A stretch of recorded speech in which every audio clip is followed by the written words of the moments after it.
តែខ្ជិលនៅពេលបានជួបព្រះនាងតូចរងនឹងដល់ឆាកំរិលមានអារម្មណ៍ថាយើងទៅស្គប់គ្នាពីម្សិលថ្ងៃនេះបងនឹកដៃជីវ៉ាដែលទៅចូលតាស៊ីវិលខ្ញុំក្បែរនាងជិះរៀងមកមិនខំចង់ដៃផ្លែខ្មែរប្រគំជូនបបគូស្នេហ៍ថ្មីយ៉ាងទុំដឹងលឺញៀនមិនធ្វើថាស្អីកេងចូលរងជួយមកស្មោនណាស់ញ៉ាំស្អី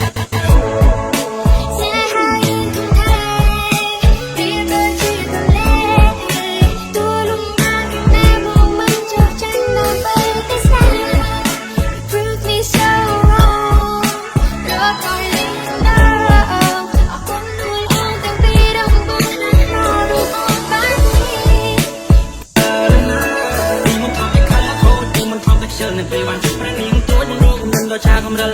មានអារម្មណ៍ថាយើងទៅស្គប់គ្នាពីម្សិលថ្ងៃនេះបងនឹកដៃជីវ៉ាដែលទៅចូលតាស៊ីវិលខ្ញុំក្បែរនាងជំរាបមិនមិនខំចង់ដៃផ្លែខ្មែរប្រគំជួនបបគូស្នេហ៍ថ្មីយ៉ាងទុំដឹងលឺញៀនមិនធ្វើថាស្អីគេទៅរងជួយមកស្មោនណាស់ថ្ងៃស្អី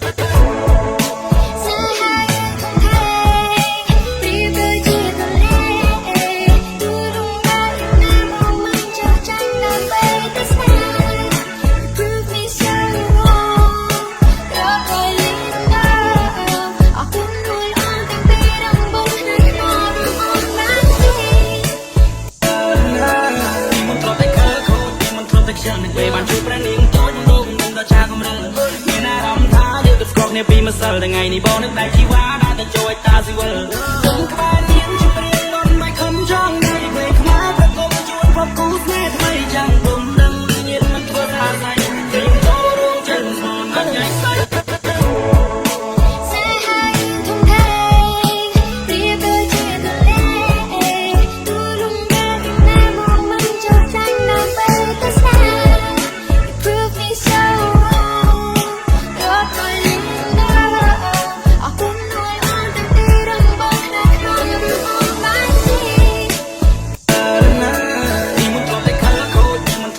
នៅពេលបានជួបព្រះនាងតូចរងនឹងដល់ឆាកំរិលមានអារម្មណ៍ថាយើងទៅស្គប់គ្នាពីម្សិលថ្ងៃនេះបងនឹកដៃជីវ៉ាដែលទៅចូលតាស៊ីវិលខ្ញុំក្បែរ